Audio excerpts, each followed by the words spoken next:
Innal hamdalillah nasta'inuhu wa nastaghfiruh wa na'udzu billahi min syururi anfusina wa min sayyiati a'malina may yahdihillahu fala mudhillalah wa may yudlilhu fala hadiyalah.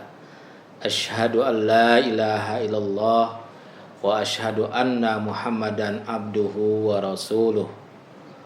Allahumma salli wa sallim wa barik ala nabiyyina Muhammadin wa ala alihi wa ashabihi ajmain.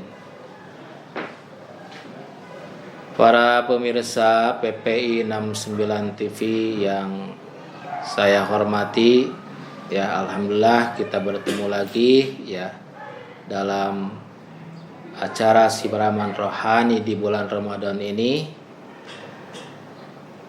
di mana pada saat atau tema pada kesempatan ini saya akan menyampaikan tentang masalah karunia Allah Subhanahu wa taala kepada kita ya dengan adanya bulan Ramadan.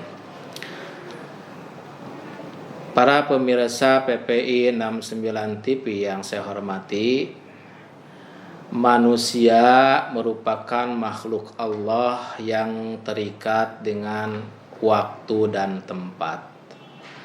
Maka konsekuensinya setiap amal ibadah yang dibebankan kepada kita ya umat Islam pasti terikat dengan waktu dan tempat tersebut.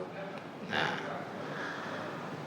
oleh karena itu kalau kita melihat di dalam kitab fikih, sebelum bicara tentang tentang suatu ibadah, katakanlah seperti sholat, pasti akan dibicarakan dulu tentang waktu-waktu sholatnya dan tempat-tempat di mana kita bisa sholat ya.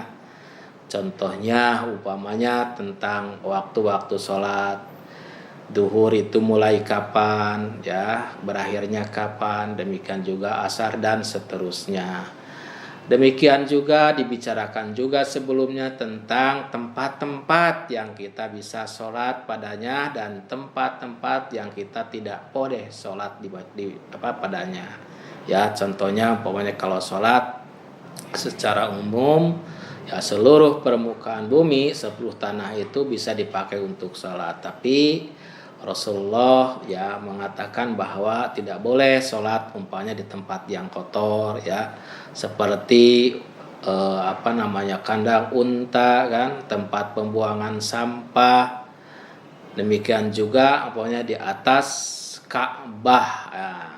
Kalau di dalam Ka'bah boleh, tapi di atas Ka'bah itu adalah dilarang. Nah, ini membuktikan bahwa memang semua amal ibadah itu adalah terikat dengan waktu dan tempat. Nah, demikian juga ketika Allah Subhanahu wa taala memberikan peluang untuk mendapatkan pahala yang besar ya, pahala yang baik untuk kita, itu senantiasa juga dikaitkan dengan tempat dan waktu tersebut ya. Contoh umpamanya tentang keutamaan sholat di Masjidil Haram, di Masjid Nabawi, itu kan terikat dengan tempat ya. Kata Rasulullah SAW, sholatu fi masjidi afdolu min alfi sholatin mimma siwahu illal Masjidil Haram. Salat di masjidku, maksudnya adalah Masjid Nabawi yang ada di kota Madinah, adalah lebih utama ya, lebih baik daripada 1000 kali salat di masjid yang lain kecuali Masjidil Haram. Wa sholatu fil Masjidil Haram afdalu min mi'ati alfi sholatin mimma siwa, dan sholat di Masjidil Haram itu lebih baik daripada 100.000 kali sholat di masjid yang lain. Nah, dalam hadis yang lain ada juga yang memberikan keutamaan sholat di Masjidil Aqsa, yaitu 500 kali daripada sholat di masjid yang lain. Belum lagi tempat-tempat yang oleh Allah Subhanahu wa taala dijanjikan untuk diterima ya doanya. Apabila kita berdoa di tempat tersebut adalah diijabah doanya. Namun ternyata tempat-tempat tersebut ya, selain yang disebutkan tadi adalah keutamaan dalam sholat, nah ini adanya adalah di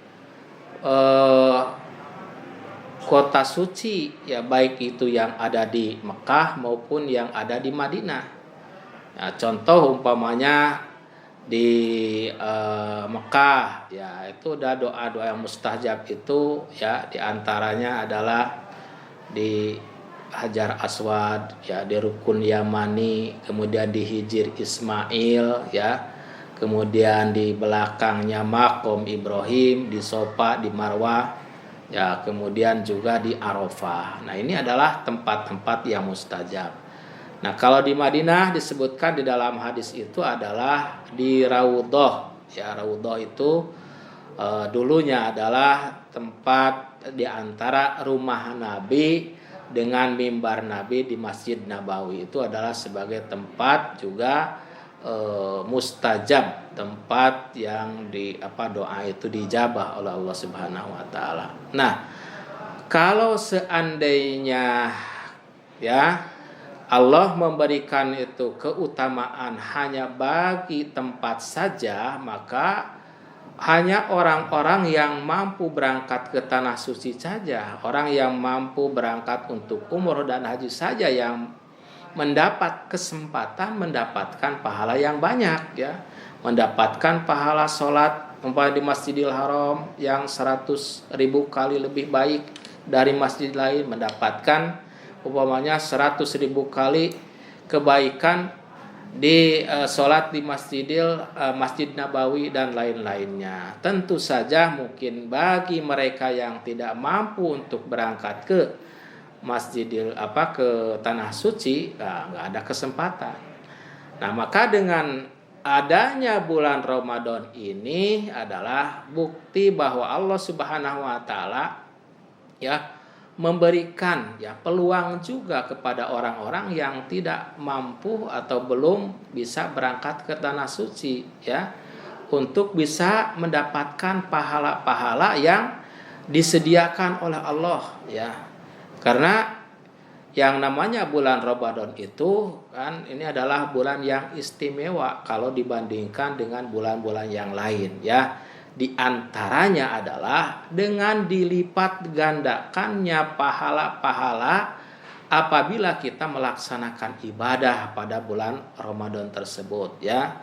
Ibadah tentu saja yang terkait dengan puasa kita, ibadah yang terkait dengan sholat tarawih kita ya, ibadah yang terkait dengan tilawah Quran kita ya, infak sodakoh kita dan lain sebagainya ya. Maka semua ibadah-ibadah itu yang dilakukan oleh kita ya pada bulan Ramadan maka akan ditingkatkan ya pahalanya dari 10 sampai 70 kali lipat ya apabila kita mengerjakan di bulan yang lain. Nah, ini makanya kita harus memanfaatkan ya keutamaan-keutamaan yang ada pada bulan Ramadan itu ya, supaya ya minimal lah mirip-mirip dengan orang yang bisa melaksanakan ibadah di tanah suci nah gitu ya.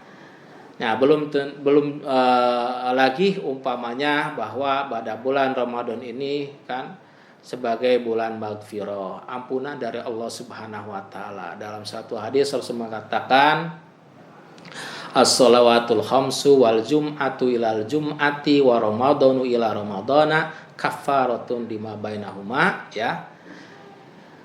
Jadi antara sholat yang 5 waktu dengan sholat yang lainnya, yang 5 waktu itu Jumat kepada Jumat, Ramadan ke Ramadan itu adalah merupakan kifarat dosa ya terhadap ya hilamang yughshal kabair kecuali tidak ditutupi dengan melakukan dosa-dosa yang besarnya. Jadi oleh karena itu maka ya dengan adanya karunia Allah Subhanahu wa taala ya diberikannya bulan Ramadan kepada kita, maka pergunakan sebaik-baik untuk senantiasa beribadah kepada Allah Subhanahu wa taala dan kita mengekang semua perbuatan-perbuatan yang memang dilarang oleh Allah Subhanahu wa taala. Demikianlah para pemirsa ya PP 69 TV ya untuk siraman rohani pada kali ini, mudah-mudahan bermanfaat adanya. Aku qouli hadza wa astaghfirullakum. Wassalamualaikum warahmatullahi wabarakatuh.